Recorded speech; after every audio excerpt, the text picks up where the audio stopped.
जोड़ों में दर्द होना या सूजन एक आम समस्या है। इसके कई कारण हो सकते हैं। उनमें से एक है ऑस्टियोआर्थराइटिस, जिसकी वजह से किसी व्यक्ति का चलना फिरना भी दूभर हो सकता है। ऑस्टियोआर्थराइटिस जोड़ों से संबंधित एक प्रमुख बीमारी है।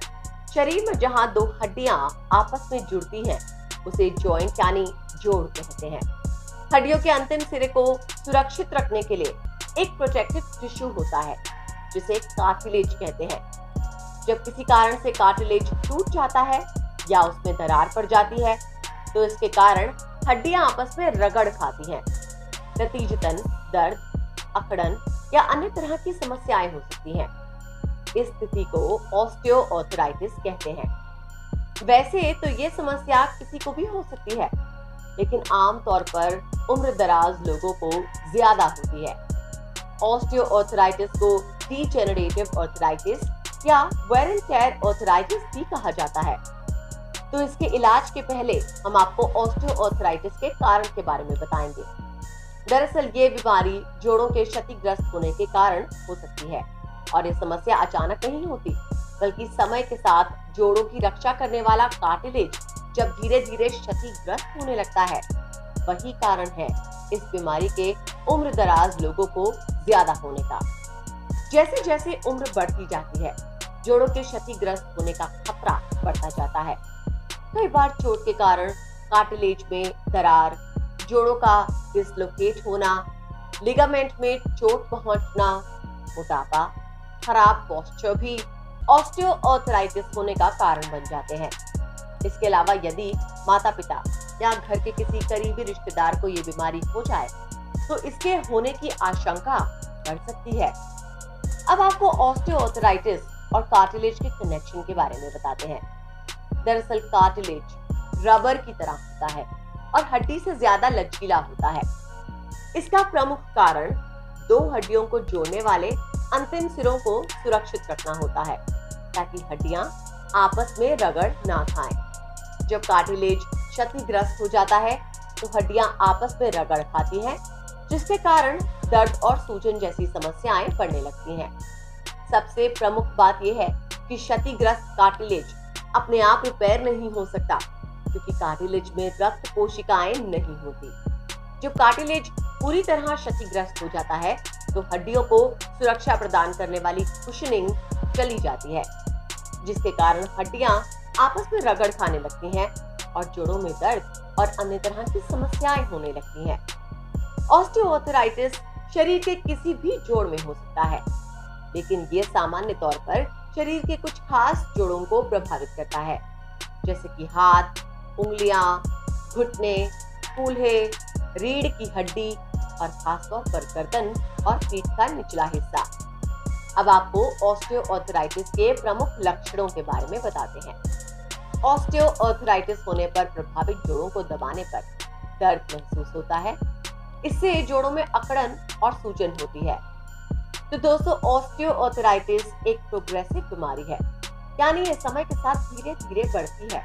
इसके 4 स्टेजेस होते हैं। स्टेज 4 गंभीर ऑस्टियोआर्थराइटिस कहलाता है। जरूरी नहीं कि हर मरीज इस स्टेज तक पहुंचे ही। अक्सर सही समय पर इलाज और देखभाल से स्थिति सुधर भी सकती है। स्टेज 4 ऑस्टियोआर्थराइटिस से पीड़ित व्यक्ति का एक या एक से अधिक जोड़ों का कार्टिलेज पूरी तरह से क्षतिग्रस्त हो जाता है। ऐसे में हड्डियों में रगड़ के कारण कई समस्याएं होने लगती हैं, जैसे जोड़ों में अकड़न या सूजन बढ़ जाना, जोड़ों में मौजूद सिनोवियल फ्लूइड का स्तर बढ़ जाना।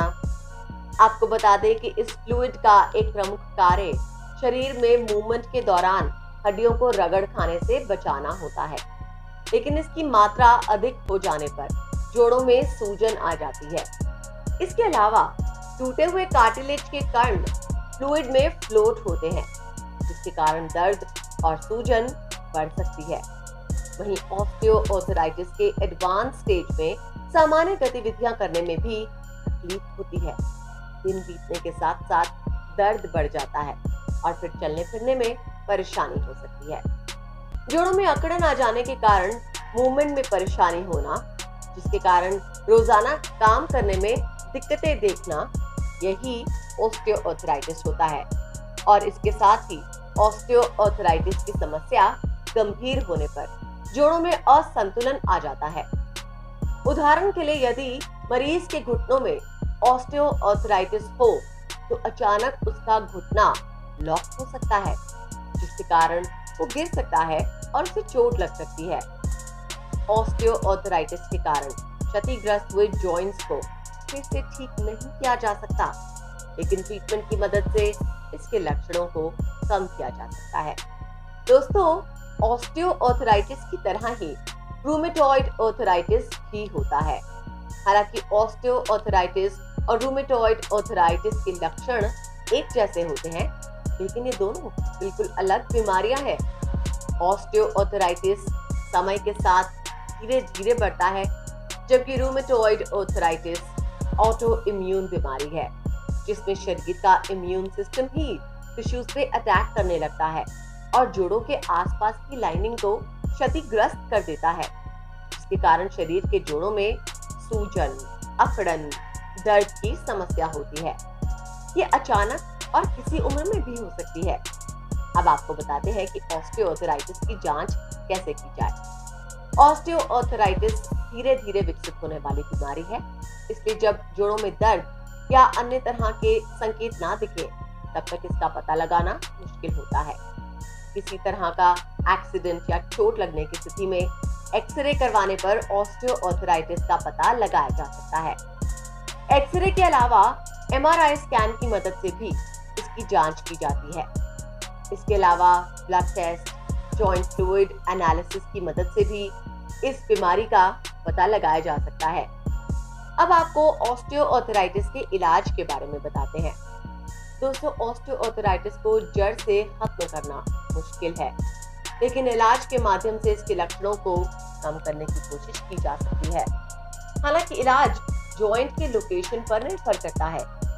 ट्रीटमेंट के लिए ओटीसी मेडिसिन, जीवन शैली में बदलाव और घरेलू उपायों का इस्तेमाल किया जा सकता है। इनकी मदद से दर्द को कम करने की कोशिश की जाती है। ऑस्टियोआर्थराइटिस में आराम के लिए मरीज को कुछ खास काम करने चाहिए, जैसे कि व्यायाम या एक्सरसाइज। दोस्तों, शारीरिक गतिविधि जोड़ों के आसपास की मांसपेशियों को मजबूती प्रदान करती है, जिससे अकड़न में आराम मिलता है। इसके लिए कम से कम 20 से 30 मिनट तक शारीरिक रूप से एक्टिव रहने की कोशिश करनी चाहिए।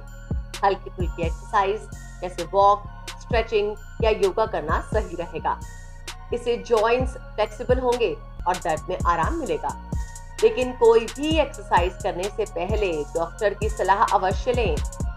इसके अलावा वजन कम करना भी फायदेमंद हो सकता है। दरअसल वजन अधिक होने पर शरीर के जोड़ों पर अतिरिक्त दबाव होता है, जिसके कारण दर्द होता है। वजन कम करने से जोड़ों पर प्रेशर कम होता है, जिससे दर्द में आराम मिलता है। वजन नियंत्रित रखकर दूसरी तरह की स्वास्थ्य संबंधी समस्याओं को भी कम किया जा सकता है। दोस्तों, ऑस्टियोआर्थराइटिस में खान-पान का विशेष ख्याल रखने की जरूरत होती है। वैसे तो हर किसी को सेहतमंद भोजन ही करना चाहिए, लेकिन ऑस्टियोआर्थराइटिस होने पर डाइट पर खास ध्यान देना बहुत जरूरी हो जाता है, क्योंकि जोड़ों पर अतिरिक्त दबाव डालने से बचने के लिए वजन नियंत्रण में होना जरूरी है। कई रिसर्च से इस बात की पुष्टि हुई है कि अगर घुटनों का ऑस्टियोआर्थराइटिस हो तो फ्लेवोनॉइड्स युक्त फल व सब्जियों का सेवन करने से काफी आराम मिलता है। इसके अलावा vitamin C, vitamin D, beta carotene और ओमेगा 3 फैटी एसिड्स युक्त खाद्य पदार्थों का सेवन करने से भी आपको फायदा होता है। तो आपको ये वीडियो कैसा लगा? नीचे कमेंट बॉक्स में कमेंट करके हमें अपनी राय जरूर दें। अगर आपको वीडियो अच्छा लगा तो वीडियो को लाइक करें, साथ ही हमारे चैनल को सब्सक्राइब करना नहीं भूलें।